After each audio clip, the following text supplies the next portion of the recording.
எங்கள் வாழ்வும் எங்கள் வளமும் மங்காத தமிழ் என்று சங்கே முழங்கு.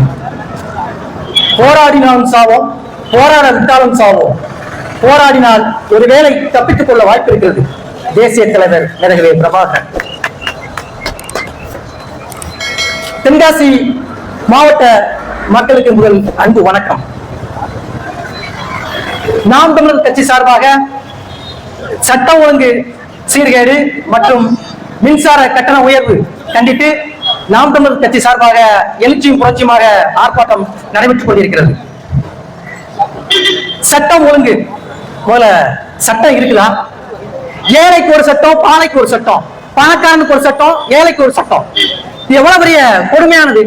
சட்டம் போல எல்லாம் சரியா சமமா இருக்குதா அப்படின்னா இங்க இல்ல. முதல்ல சட்டம் சரியா இருந்தா தான் சட்டத்தில் இருக்கக்கூடிய இந்த நாட்டில் வாழக்கூடிய அனைத்து மக்களுக்கும் சரியா சமமா எல்லாத்தையும் கொண்டு போய் சேர்க்க முடியும். அதுவே சரியா இல்ல. காலையில் நடைபயிற்சி மேற்கொள்ள முடியல. வெள்ளையா ஆட்சி காலத்துல வாழ்ந்தோம். ஆனா இந்த கொள்ளையர் ஆட்சி காலத்துல நம்மளால வாழ முடியல. எவ்வளவு பெரிய கொடுமைன்னு பாருங்க. தனி மனிதனுடைய பாதுகாப்பு உறுதி செய்யல. யாருக்கு எப்ப என்ன நடக்குமே தெரியல. தமிழ்நாட்டில் எப்ப பார்த்தாலும் கொலை கொள்ள. இதெல்லாம் ஒரு தமிழ்நாடு எப்படி சொல்றது? பேரை மாத்திரலாம், கொலையார நாடுன்னு மாத்தி விடலாம். எவ்வளவு பெரிய கொடுமைன்னு பாருங்க. காலை வீட்டுக்கு முன்பா இருந்து பேசிருக்காருங்க, கூலிப்படையை வச்சு போட்டு தள்ளிடுது. அவருக்கு பணம்னு சொல்லி பேசுது. இதுவெல்லாம் எப்படி?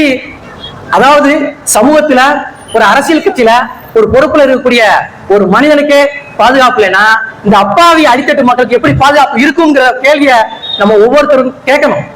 இன்னைக்கு நாங்க இங்க கூடி பேசிட்டு இருக்கிறோம், எல்லா சுத்திலும் பார்த்துருக்கீங்க. ஏன் இதை பேசுறோம் அப்படின்னா, நேற்று நடந்தது நாளை உங்களுக்கு நடக்கலாம், எங்களுக்கு நடக்கலாம். அதுக்காக தான் பேசுறோம். இந்த சமூகத்துக்காக தான் பேசுறோம். நாங்க எங்க நாம் தமிழர் கட்சி அரசியல் செய்வதற்காக நாங்க பேசுறேன். ஒவ்வொருத்தருடைய பாதுகாப்பு முக்கியம் இல்ல. எவ்வளவு பெரிய குடும்பம் பாருங்க. இப்ப நீங்க எதிர்கட்சியா இருக்கும்போது பேசுறீங்க, எல்லாத்தையும் கண்டிக்கிறீங்க. ஆக எடப்பாடி பதவி விலகணும். எதுக்கெடுத்தாலும் இதே ஒண்ணுதான். ஆக எடப்பாடி பதவி விலகணும். இப்ப நீங்க என்ன சரியா வாயை மூடிட்டு அமையா இருக்கீங்க.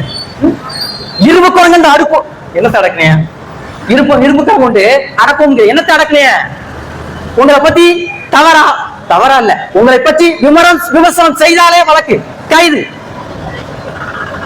என்ன சாட்டு பாடல் வந்து அவர் புதுசா எழுதி பாடல, ஏற்கனவே எழுதி இசையமைத்து அது வலைவலியில வெளியிடப்பட்டுருச்சு. அந்த பாடுறதுக்கு வழக்கு போடுறிய, எதுக்கு அச்சுறுத்துறிய, எது கைபேசியை புடுங்குறிய? அது இங்க அழைச்சு அவர் வண்டியிலே அழைச்சு போக கூடாது, அழைச்சிட்டு போறியா? அதுல வானத்தை வச்சு இடிக்கீங்க பின்னாடி. அப்ப என்ன சொல்ல வர்றீங்க? இந்த சமூகத்துல எவனும் எங்க ஆட்சிக்கார பேசக்கூடாதுன்னு சொல்ல வர்றீங்க, அதானே? எவ்வளவு பெரிய கொடுமைன்னு பாருங்க.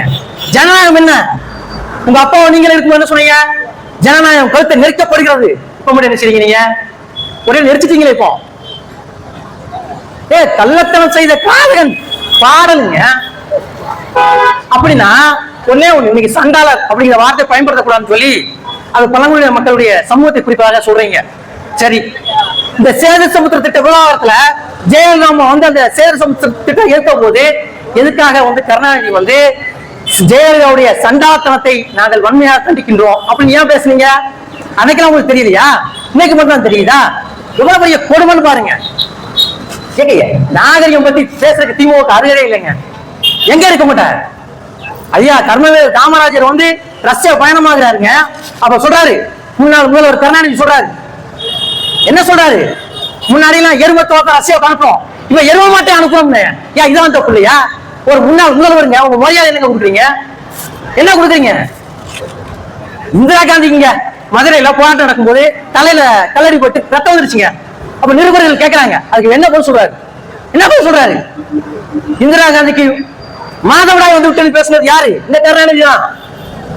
கொடுமையா பேசிட்டு இன்னைக்கு வந்து என்னது, நான் அப்படியே புனிதர் போலையும் இனத்தை பொண்ண துரோகிங்க, தமிழின துரோகி கருணாநிதி. இதை சொல்றதுக்கு தயக்கம் ஆமா இல்லையா? 2 லட்சம் மக்கள் சாகுபடி என்ன செஞ்சீங்க? என்ன செஞ்சீங்க? உங்க பதவிக்காக எல்லாத்தையும் தாங்கிக்கிட்டீங்க. எதுக்கு போராட்டம் பேசுவேன் கை செஞ்சு திரைப்படுத்தினீங்க. எங்க அண்ணன் சிவன் மட்டுமே நீங்க ஆட்சியில் 2 முறை தேசிய பாதுகாப்பு உள்ள அரைச்சிருக்கீங்க. அதாவது ஆளுங்கட்சியில இருந்தா ஒண்ணு, எதிர்கட்சியில இருந்தா ஒண்ணு. அன்னைக்கு சாத்தரிப்பது மின்சாரமா மின் கட்டணமான்னு சொல்லி கேட்டது யாரு? நீங்க தானே. இன்னைக்கு உயர்த்துறீங்க. ஏங்க 10 ரூபாய் போயிடுவீங்க, 20 ரூபா பத்திரம் இன்னைக்கு 200 ரூபாங்க. 100 ரூபா பத்திரம் 1000 ரூபாங்க. ஹெல்மெட் ஃபைன் 100 ரூபா 1000, 200 ரூபா ஃபைன் 10,000. என்ன ஆட்சி இடத்துல கந்து வட்டி நடத்துறீங்க நீங்க? ஆட்சி இல்ல, இது பேர் கந்து வட்டி. மக்கள் பணத்தை குறைக்கிறது. கொடுங்க, இது ஒரு ஆட்சி. இதை பேசின வழக்கு வேற என்னங்க உங்க வழக்கு? வாய்ப்பு அனைவருக்கும் நன்றி கூறி விடைபெறுகிறேன்.